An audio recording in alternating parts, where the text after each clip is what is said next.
Hey y'all, this is Lauren Akins and welcome to the Live in Love podcast. Each week I get to sit down with my friends and family and talk about all the different areas of our lives where we get to live in love. We've got some behind the scenes things too we're going to get to share with you, things you may not know even if you've read my book, Live in Love. And I'm Annie F. Downs, and I'm so excited to be here with Lauren and to get to be a part of this really special show. Make sure you subscribe so you don't miss a single episode. There's a handful back there for you already to listen to. Some more great ones coming, including today's.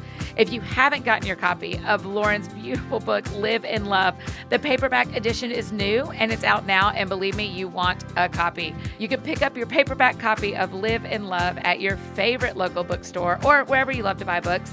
And Lauren, today we are talking about living in love in adoption. I'm so stoked about this.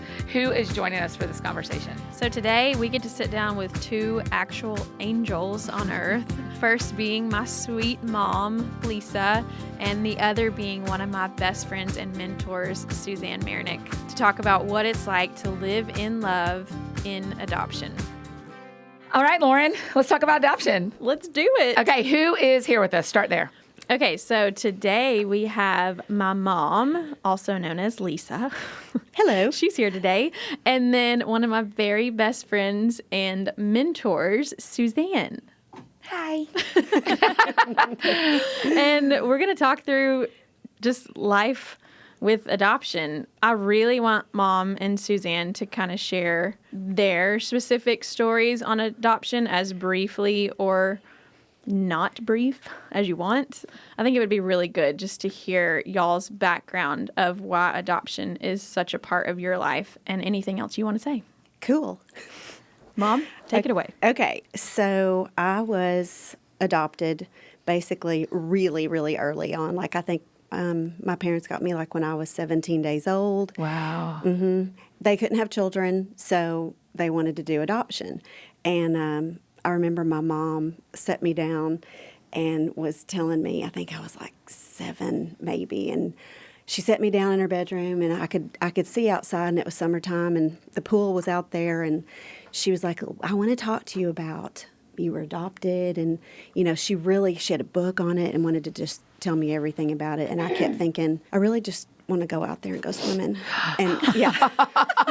And so she just wanted, for me to feel what she felt when and forever, how they got me and the story. And so she was explaining all this to me, and I just, I was so comfortable with my parents were my parents, and it's just always been for me the most wonderful experience because I never thought about maybe where I really came from. And a lot of my friends have wanted me to look and find who my biological mother was.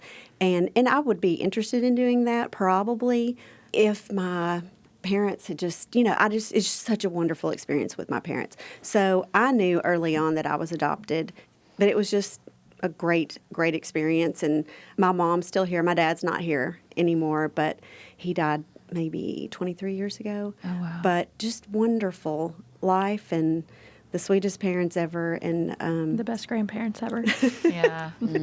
So it was just, it was for me a wonderful, perfect experience in life. And I could not have had better parents. So I, of course, am just all in with adoption.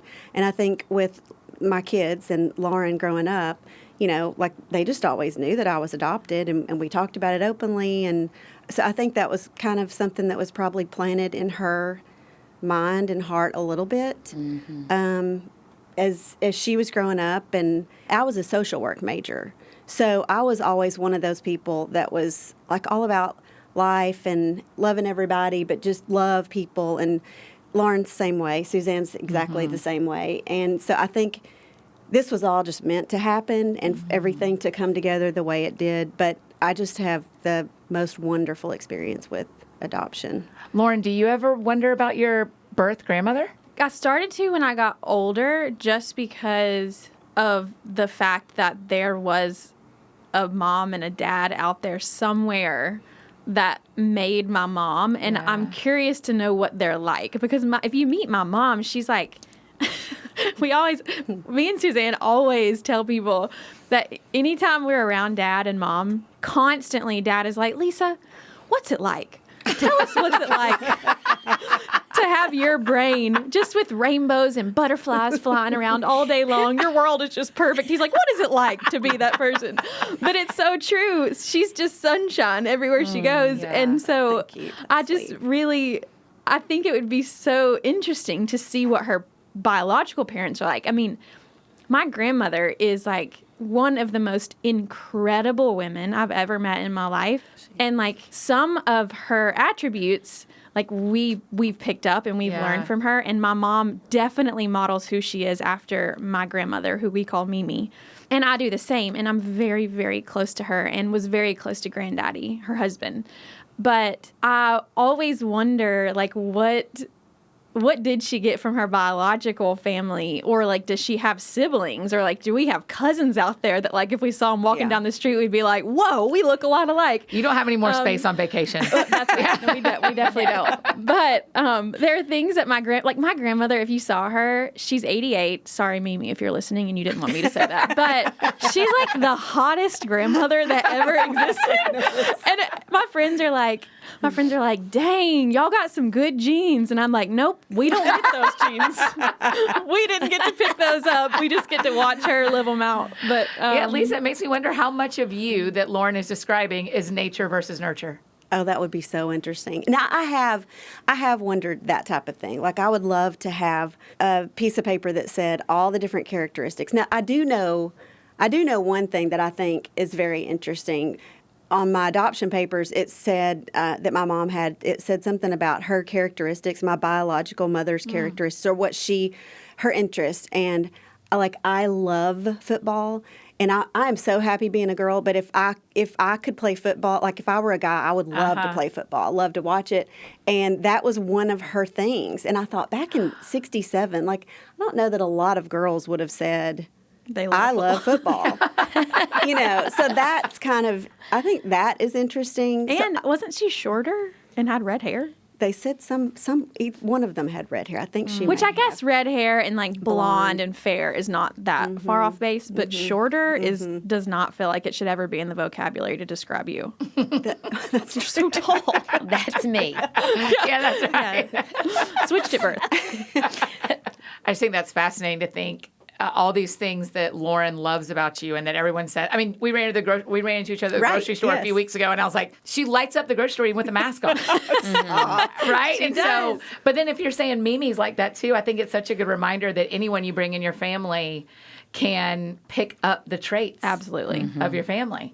Yeah. Suzanne, tell us who you are. So I'm Suzanne Mayernick, and I have adopted. I have 4 biological and 4 adopted. I didn't wake up one morning and go, hey, I'm going to have 8 kids.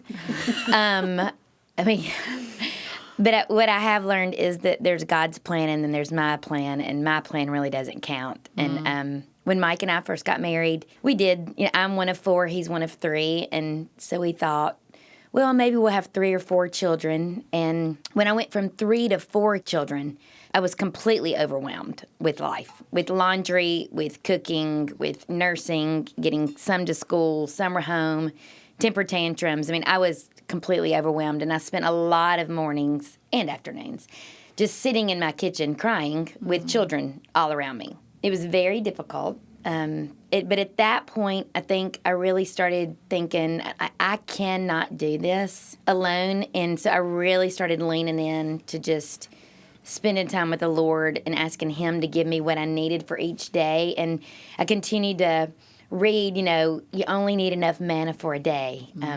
You're not promised tomorrow. We're only promised today. And so I started living my life that way, just in survival mode, actually.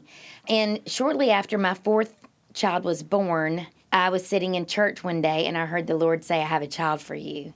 And I've never heard the Lord speak to me audibly or anything ever. And I would tell you, even to this day, I don't feel like I have strong enough spiritual walk with the Lord to even hear Him audibly. But it was so clear.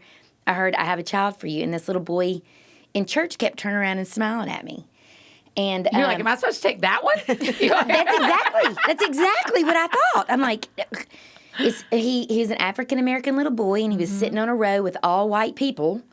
So I thought, does he need a family? And I got up and I went to the bathroom because I was nauseous. Came back and sat down, heard it again, looked around. Like, is anybody else hearing this, or am I losing my freaking mind? Yeah. And everybody was just paying attention to the sermon. So that afternoon, went home and started talking to Mike, and I said, you're not going to believe what happened to me in church today. Making sandwiches at our island in our kitchen. I start telling him that I start throwing up in my kitchen trash can because there was not one part of my being that felt like I was capable of doing one more thing, one more load of laundry, one more dinner, one more bottle. How old were the kids at this time? Okay, so Miller Ann had just been born, so she was, I think, maybe 1, which means Annabelle was 3, and then that would mean Michael is 6, and Grace was 9, right? 9, 6, 3, yes. Okay. And so Mike just said, and in my honest, if I'm going to be honest, I thought, he's the leader of our household. He's going to look at me and say, honey, you cannot take care of the 4 we have. You call me all the time crying. So let's just put it on the back burner. But what he said was, well, if it was that clear to you in church, let's just commit it to prayer and let's link arms and hearts and let's just see what God has. And so that's what we did. And the Lord just really started showing some things to him. He had started reading a book by Bruce Wilkinson called The Dream Giver. Yes. And it's ordinary who lives in the land of familiar, and he keeps calling him out to go to the promised land, and the border bullies keep standing up telling him, you can't do that, you can't do that. And then he was listening to a podcast on his radio, and it was talking about the plight for African-American men for just the Muslim faith. And we started doing some research, and we got a lot of counseling, and we found out that at that time, African-American little boys were the last babies to be adopted. Wow. People would adopt, significantly special needs, or there's years of people waiting for children that look like our children. And for some reason in our culture, the African-American community doesn't typically adopt culturally. Mm-hmm. There's a lot of babies that are being born that are growing up without a father. So we thought, well, okay, we're just going to get our uniform on, but not necessarily jump into the game. That's a great way to say it, yeah. So we got our home study done, and we just left it there. And 3 months later, Joshua was in my arms. Met his birth mom. I was actually in the delivery room with him. Oh, wow. And went in talking to his birth mom, found out the very week that I felt the Lord speak to me was the week that she made her adoption plan. Mm-hmm. And so when we realized that and we connected those dots, she said, I'm going to be honest with you. You are not who I would choose to mother my child. You are white. Wow. You already have 4 children. But just in spending time with you, I know without doubt you're supposed to be his mother. Wow. So we brought him home to Brentwood. We realized, wow, like our dentists are white, our doctors are white, our grocery's white, our church is white, our school is white. And when I held him in my arms, it's like these blinders were taken off of my eyes of what my day-to-day life looked like. So we just started going, okay, what are we going to do to integrate more color and more diversity and in every way, just to our family? We'd already started taking our children to other countries to serve. We realized pretty early on that that was important, and that was the only vacation that we took our children to where they cried when we were leaving because they wanted to stay. It was in Guatemala at a special needs orphanage. Wow. And Mike and I thought, okay, if we can go to the beach and snow skiing or whatever else we're doing, then we can make that time to take our children to serve others. And we really made that a focal point. I would take my girls to the women's mission downtown, and we would do jewelry or art with them. Or we just really started living a life of giving and serving rather than it being all about us. And we watched our children's hearts be transformed. Mike and I, our hearts were transformed. We just changed everything in our life when we brought Joshua home. And I was completely released from laundry, and I did not feel overwhelmed. I felt joyful because I knew I couldn't do it. I just knew there was no possible way I could do it all. And so I started relying on him for everything. And I was freed up from just hard, like darkness. So Joshua got to be about 18 months old. And Can I ask you a question in that, though, real quick? yes. When you say relying on God for everything, I mean, God doesn't do your laundry. So what does that look like on a Tuesday? When you've got all these, Practically. Yeah. Because I hear you. I believe you. We all believe you. I just want you to tell us, how do we do that if we're sitting at home with 5 kids and want to hand it to God, but the laundry is still the laundry? Yes. So Mike's a financial planner. And so we sat down and looked at our budget. And we said, okay, where are some areas where we can cut back and save money and put it towards somebody coming to help me with laundry? Great. So we started moving things out that we were spending money on that didn't feed our souls. Yeah. We always kept enough money in our budget for us to have a date night. It was like, okay, what do we need to focus on that's an important things to keep us going? And as my kids got older, a little bit later, we went back and adjusted the budget again so I could have somebody to come in the afternoons just to help me with my school age to get homework done. Yeah. I could do homework. She could start baths with the little ones. Then after homework was done, I could start dinner. She would leave, homework was done, baths were given, dinner was made, and Mike could come in from work, and we could actually have family time together. That is That's a planning. village. Yeah. But you start. But that's also trust in the Lord. I want people to hear that sometimes trust in the Lord looks like being really practical and believe in Him. So Right. I think that's really good. And just believing that He's going to bring just the right people to walk through I look back at the girls in college that had just gotten out of college that God brought right at the perfect moment for the stage of life that we were in with the age of my children. And I could have searched the whole world and never found those people. And it just, His timing is everything. So then we adopted again 2 years later because we felt like Joshua really needed someone that looked like him in our family. At that point, our hearts were just open, just to love and care for more children, because then you started going, okay, we've got this. Like, I can do the day-to-day. Mike can work and bring, help provide for us. We're having time together, and then you're just relying on God, and all that heaviness kind of goes away. Same thing. We finished our home study. 3 months later, Caleb was in my arms. Wow. Then it was just, but then the older kids started helping with the younger kids, and, I might not be able to give somebody a bottle, but Grace could, and if Joshua was really wanting to run out and play, Michael could play with him. So then it didn't rely solely on me. They were getting older to where they could help, and they learned early on, we're doing this together.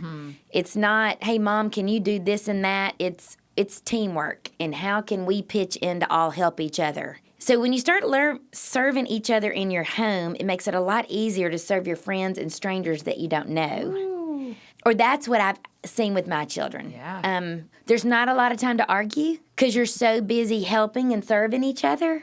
So we haven't had a whole lot of conflict in our home. People ask me all the time, do your children not fight? And they do disagree on occasion, but they really don't fight. We all get along and love each other, and it's just sweet. But it's nothing that I've done or Mike that we've done. It's other than opening our hands and hearts to what God has and saying yes. And when you allow Him to move and do His thing and just allow you to be, then you feel the Holy Spirit in a way that you can never imagine. And once you feel or taste that, you don't ever want to go back to what the world tells you is. Preach, So sister. true. So true. So Preach. that's how the two, I know I'm going really long. That's how the here. first two came. We started living life alongside Katie Davis, Yes. who lived in Uganda or was living in Uganda. And my husband became chairman of her board. Okay. And actually was for, 10 years, I think. And I started doing a lot of stuff stateside for Katie while she was in Uganda. Okay. Just living alongside her and seeing her live out just truly by faith, an 18-year-old living in Uganda by herself. We would go and visit her and spend time with her. And I kind of always joked, I really did feel like my family was done with 6 children. But we always joked, oh, well, if we were ever to adopt, again, if it was a little girl, I would want her to have pom-poms, and we would name her Josie Love. And I loved the name Josie Love. And we went to go visit Katie, and she was taking us to the children's home where she served when she first moved to Uganda. And there was a little girl that she absolutely loved that was really sick. And she would be sick at night, and Katie would hear her crying.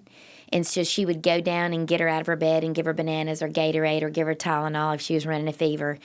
And so we went to go meet her, and she said, her name's Josephine. And then out of all the children in the orphanage, they shaved all the babies' heads just for hygienic purposes, and she was the only one that had long braids. And they said that the reason is because the caregivers couldn't stand the thought of cutting her hair because it was so beautiful. So we went back a few days later, and they had it in pom-poms. Yeah. And Katie was like, here's Josephine, or maybe Josie Love. And so then my oldest daughter, Grace, fell in love with her and came back and changed all of our computer monitors to Josie Love's face.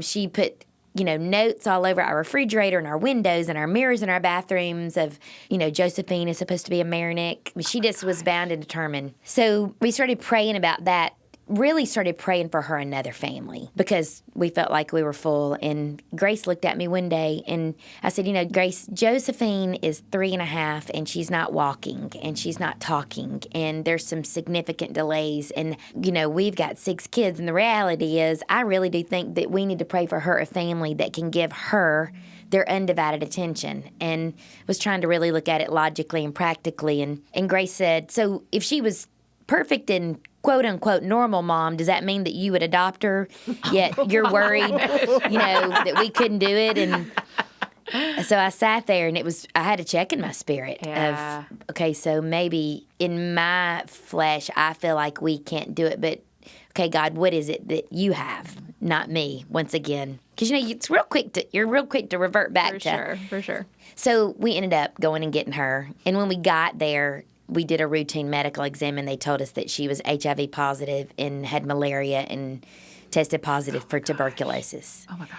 So, once again, we were at a crossroads, and she laid across my lap with 105 fever. And at that point, we didn't even know if we could get her healthy enough to bring her home to get the medical care that she needed. Mm-hmm. And so we went back to Katie's house, and I got in the bed and cried for probably about 8 hours straight. And Mike got online and started Googling and trying to figure out a way forward. And he got on a plane and came home and started putting addendums under our home study, met with infectious disease at Vanderbilt. What does it look like to have 6 kids and to bring a child home that their viral loads are through the roof? And we did the addendums on our home study, and we brought Josie Love home. And 9 months later, she was walking and talking and calling everybody by name, and her viral loads were undetectable, and her TB was gone, and her malaria was gone, and she is a little beam of sunshine. Mm-hmm. To know her is to love her, and she is truly just an example of Jesus Christ walking on earth. So that's Josie Love's story.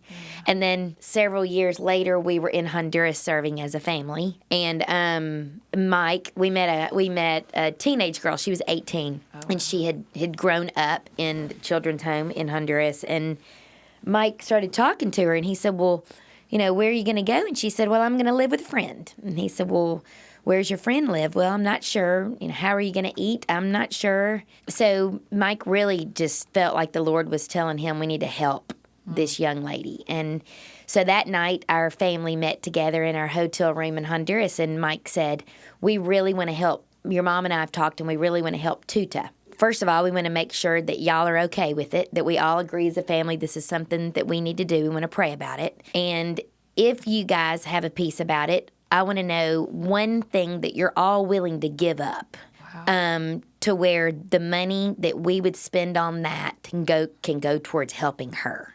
I'll never forget it. We went around that whole hotel room, and each one of my children lists, yes, please, we want to help Tuta, and here's something that I'm willing to give up so we can do that. And so we helped her from afar. We rented her a hotel and made sure she had the food that she needed, and we enrolled her in a university in Honduras. We did that for, I guess, a little over a year, and it got really dangerous, and there were a couple of times where we were worried about her safety.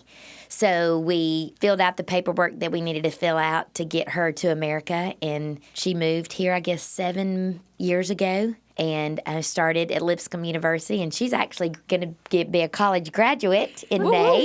Yes. So she made number 8. Wow. I love introducing Suzanne to my friends. I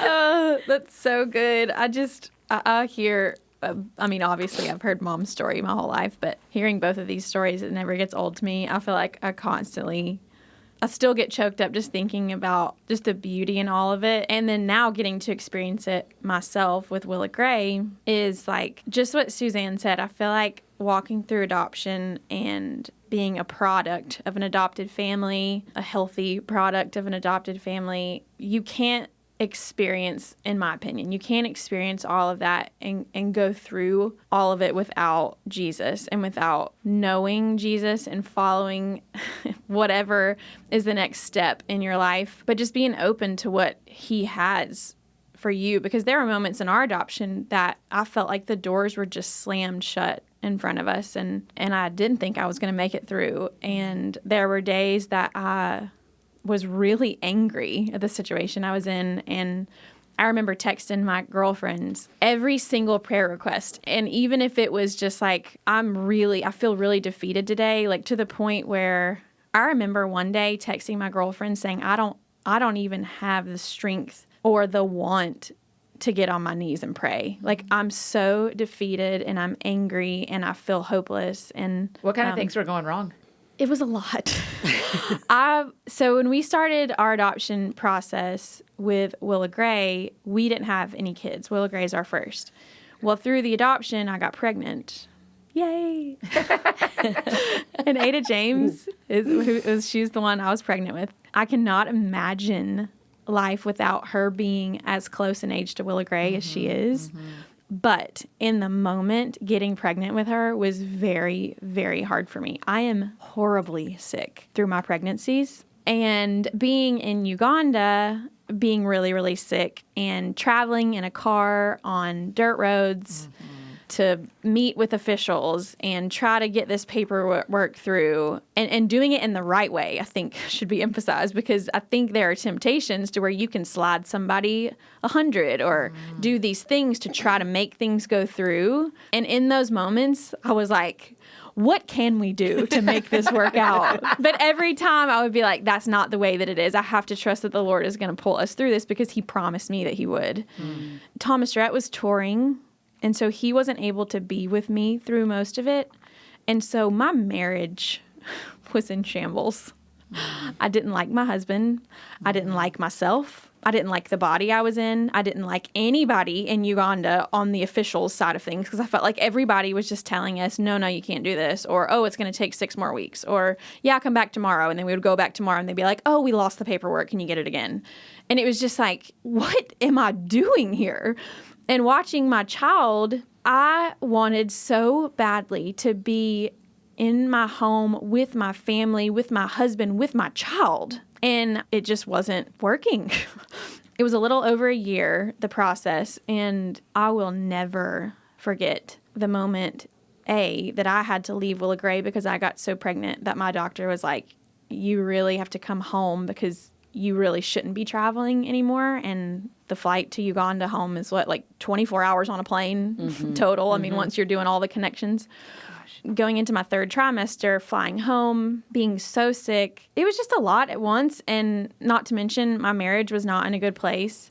So I left Willa Gray with my mom and my dad. My mom had been with me when Thomas Rhett couldn't come over, and that was such a gift. But then when I had to go back home, I didn't want Mom to be there alone. So Dad flew over to be with her, and it was a week later that she got to come home. And So y'all brought her home. So Mom and Dad brought Willa Gray home.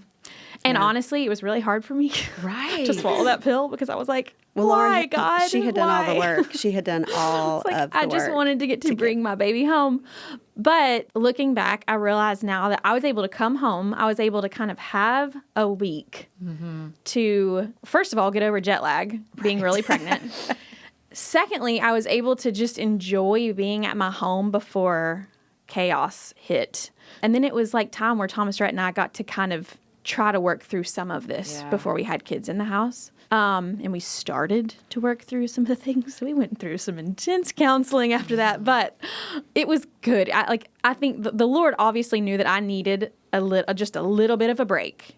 before everything, because as the second she came home, we were in the public spotlight, and People Magazine was wanting to do a spread on our family and Willa Gray coming home, and everyone wanted to meet her. And if you know us, you know that we roll with 20 at least just with our family, and then you add close friends to that mix, and the number just shoots into the air. So it was a lot when she came home, but it was.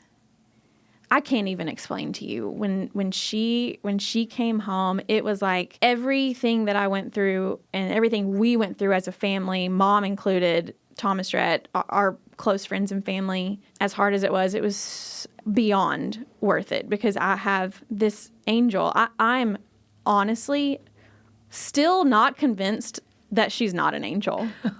I tell her that every day, because my life without Willa Gray, I really believe would be very different because of her little life. And also I heard the Lord speak to me about adopting. And when he told me that that's what he had for my family and for my marriage and for my faith and for the world to see, because we do have so many eyes watching us, he told me, and the things that we were so worried about after he had told us this is what he wanted us to do, he verbatim listed back in order the concerns that Thomas Rhett and I had, and said, I'm going to take care of all of this. Whatever you're worried about, you got to just let me take it. But you have to trust me that this is what I'm asking you to do, and I need you to say yes. And so that's what I clung to. The whole adoption was like, I'm trusting that he promised me that he's going to take care of all the hurdles that are being put in front of us, all the doors that were slammed shut, all the voices that were telling us this wasn't a good idea, or it wasn't going to go through, or casting doubt into our life. He told me he was going to take care of all of that, and he did. That's not to say it wasn't really hard, but he took care of it, and that's what I held on to. But he gave me the people in my life. Suzanne had just walked through it 4 other times.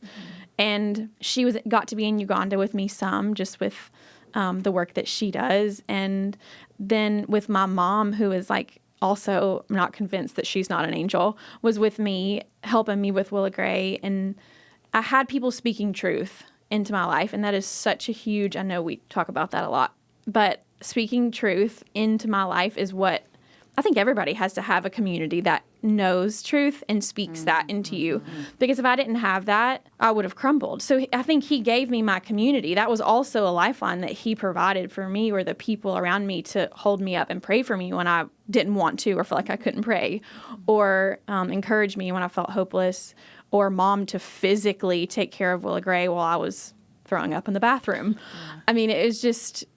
Looking back on it, it was one of the hardest moments in my life, but I wouldn't be who I was because I learned so much about God in that moment. And I've never been closer to Jesus than I was then. And since then, I have wanted nothing more than to chase back, not the darkness I was in, but to be that close to Jesus always. Like, I know one thing for sure, whatever I face in my life, I want Jesus to be right there with me. Like, if I don't have the Holy Spirit right there with me, I'm going to lose. And that is one of the biggest lessons that I learned through Willa Gray coming home, is that I can't do this life without him. And he has designed our family in a really sweet way. We've got 3, Willa Gray's 5, Ada James is 3, and Lennon turned 1 in February. And our life is pretty chaotic, but it's so sweet, and I wouldn't change it for the world. And I also want to adopt again. I think it's once you've done it and you see the joy and the life that it brings to your family and the people around you, it's like having a baby. I mean, for the most part, I'm sure there are some people who have a baby that are like, yep, don't want to do that again. But for the most part, I was the opposite. I had really awful pregnancies and labor and deliveries, but oh my goodness, having a baby is just like, it's like a drug that you just want babies. And it was the same thing with Willa Gray. It was so hard. It was so hard going through it, but now we have Willa Gray. And so I like to think that we'll be able to adopt again, and I hope that I am able to get pregnant again also. I would be really sad if I couldn't do both of those things again, because they, as hard as they were to go through, they've brought so much joy to my life and purpose to my life, and has just taught me so much about the heart of Jesus that I want to just keep going through it again. Lisa, I'd like you zoom out of this story. I mean, Mimi adopted you, and then you bring your daughter's adopted child to her. It was amazing. It was amazing. It was so hard. I don't see how Lauren honestly continued and went through everything that she went through. Suzanne, I mean, I know was coaching her and encouraging her and keeping her going. But just when I got to meet Sweet Willa for the first time, your heart she just melts your heart, and she just soaks into your soul. And it was amazing to get to do all of that and go over and see her and help with bringing her home. But she was so good. And she has got energy. Mm-hmm. She is like Mammy, Thomas Rhett's grandmother, says she's like a worm in hot coals. Just never stops moving. She never stops. A worm in hot coals. That is such a sweet thing. And she is. She spent the night this last weekend, and I mean, we all slept in the bed together, and she was all over the place. But on the airplane bringing her home, I could see people looking at me like, I cannot believe that you have that child in this area on this 22-hour. Yeah. Mm-hmm. And I just prayed. I was just praying, Jesus, please let her be good. Please let her just fall asleep. She was better than everyone else on the whole entire airplane. I'm not kidding. She was so good. And it was just wonderful to get to be part of that. And I don't know, just the whole coming about, and, that I was adopted, and then Lauren got to do that. And then I got to bring her home to her home, forever home. It was wonderful. Such a blessing. What does Mimi think about Willa Gray? Oh, my word. Oh, boy. Okay. Mimi's not allowed to say this, so I'll just say it for her. I think that Willa Gray might be her favorite out of all the grandkids and great-grandkids. Oh, my gosh. Both generations. Both generations. Willa Gray just skipped everybody. Mm-hmm. It's like... And maybe that's because she's watching her story with Mom lived out again in her family, and she's getting to see the beauty in it and get to experience it all over again. Because Mimi has Mom, and she didn't get to do it again. So I think in Mimi's eyes, she made me a scrapbook of Willa Gray coming home. Like texts, pictures, stories she remembers us telling her as the whole thing. And she documented the whole thing as it was happening. Like, she was so invested in Willa Gray. And I know it's because she has a heart of an adoptive mom. Mm-hmm. And so walking through that with me and getting to be Willa Gray's great-grandmother, it's like full circle, and that is her proudest title, is Willa Gray's great-grandmother. 100%. Oh, it's so precious. Suzanne, does that happen a lot where kids raised around adoption, make that part of their story as they become an adult? 100%. Most of my I think all of my biological children would say, oh, yeah, they want to adopt. Mm-hmm. You know what, hearing her talk about how hard the journey was, I think that's one thing. There's a misconception that when people are adopting, it's hard. Like, you don't just go out and adopt a child or just go bring them home. It is a rigorous, exhausting journey, mentally, emotionally, and physically. And one of the things that I kept trying to tell Lauren is, these are your birthing pains. When you can't get this done and you can't get that done. If she hadn't had all of those obstacles to jump through to bring Willa Gray home, and they just handed her this child, she might go, oh, okay, what do I do now? But she had to fight for her, and in that fighting, Willa Gray became hers. So then once she was able to hold her at home, okay, she's mine. I have battled for her for months and months and months. This child is mine. I don't know anybody that has an adoption journey that's just seamless.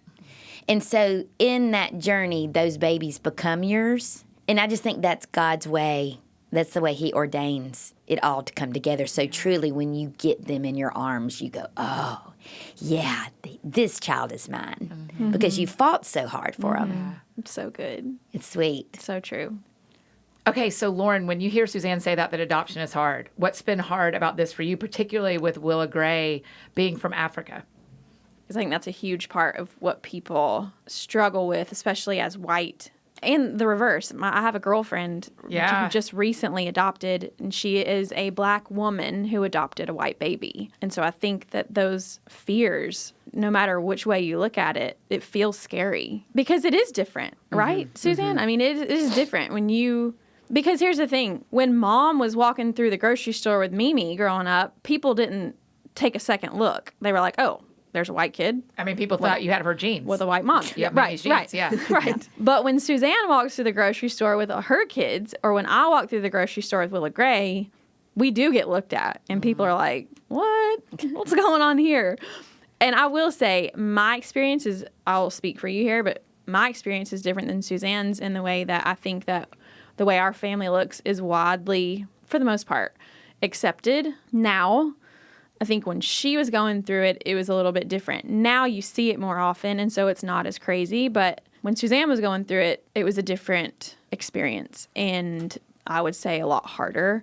I would say the difference with me now is that I have a platform where millions of people can give their opinion on my life, and that's really hard for me because I think it's easy for us to see the negative comments and remember those instead of the ones that are, which is 95% of them, really positive and encouraging and loving. But it is very different. And that is something that I think I struggle with on a daily basis. And I know my girlfriend, who is a black mom to a white baby, is struggling with now. And so it's been really cool for us as we're going through this process together to be able to encourage each other. And I'll never forget when she texted me that she had fostered this little girl. And when it was official, she sent me a photo of her and she sent me a picture and she was like, it's official, I'm a mom. And she was so excited. And I was like, how are you? And she said, I'm not gonna lie, raising a white kid makes me a little bit nervous. She was like, I'm kind of freaking out that I have a white baby. And like, am I gonna be good enough? Those are the same fears that I have growing up. Just like, what happens when Willa Gray gets a little bit older and she starts asking different questions? Or, I mean, she's 5. She obviously knows that there's a difference in her skin color and my skin color. But right now, it's like she's so proud of it, and we have raised her to be very proud of who she is and where she's come from. And that's her favorite fun fact to tell everybody is, I'm from Africa. I'm from Uganda. But there are going to be moments in her life, I'm sure, that it will be easy or tempting for her to feel insecure because she's different in our family. And I just hope and pray that the people we surround her with in our life and the people who speak into my life personally are people who are going to encourage our family in this journey and trust that this is what the Lord has for us and that Willa Gray is ours and that we are Willa Grays. And at the end of the day, that's what it comes back to. I mean, that's not to say that Ada James isn't going to grow up and have struggles as well, but Willa Grays are going to be very different. And that's something that I think as a mom, you're constantly navigating, and you do have more eyeballs watching because it is a little bit different. And some people don't agree with it. Do you want to say anything? Or they think you're a church group. You're like toting around a youth group in your van or something. Every time we go to the beach, people ask us, are y'all a church group? I think it goes back to, once again, being intentional about prayer and just ask the Lord to bring just the right people in your children's life, whether they're white or black or purple, green, or yellow. As parents, we all need other people in our children's lives speaking into them, discipling them, and mentoring them. So for my young black sons, my prayer is that I can have some good, strong, godly black men that can speak into their heart and soul. It doesn't mean that Mike's not adequate, but Mike needs some help in that. Same thing with our biological children. I do think God provides that. I've seen it firsthand with all of my children. I mean, we're a prime example of that. I mean, Lisa and I just call her the life giver. But God put me in Lauren's life to mentor her through parenting a black child.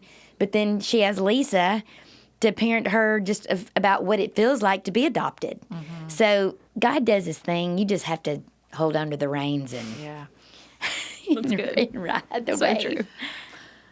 Okay, so at the end of every conversation, we ask the same question. So, Suzanne, what does it look like for you and your family to live in love in adoption? For me, I think it's just day by day. We talk about this all the time, Lauren. Just loving the one that's in front of you in that present moment, whether it's your child or the person on the corner selling the newspaper or your husband when he comes in tired from work. It's moment by moment, day by day, who's standing in front of you in that moment, and how can you love that person well? I love that.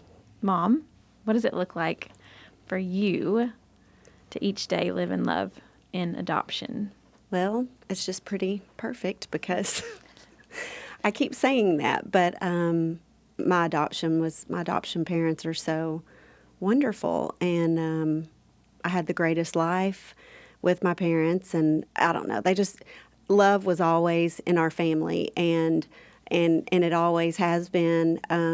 I had the greatest parents, and knowing that you have done that and can keep passing that on, and that we got to be part of that with Willa Gray, it's just been the best blessing ever. She brings so much joy to everybody, and she possibly is a little angel on earth. She is.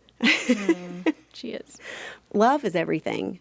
Adoption is everything in our world, but love is just everything. If you don't have love, I don't think anything else can be. So. Well, and our families look the way they do with adoption because of love. So And if you know Lisa, you understand why Lauren is as amazing as she is, because Lisa is one of the most life-giving, loving people I've ever met in my life. I love you, It's Suzanne. true. It's true. Lauren is truly a product of her mother.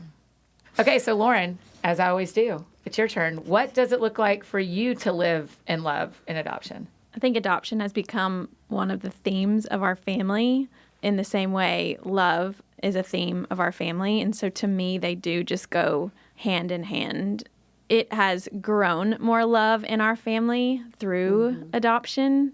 And I also have seen that fruit with the love that has touched other families and other people, and even people I've never met before. I've heard stories of our loving Willa Gray and Willa Gray loving us back, in the world getting to see that has changed lives in the same way that if my grandmother had not adopted my mom, I might not be here today, and these conversations might not be happening today.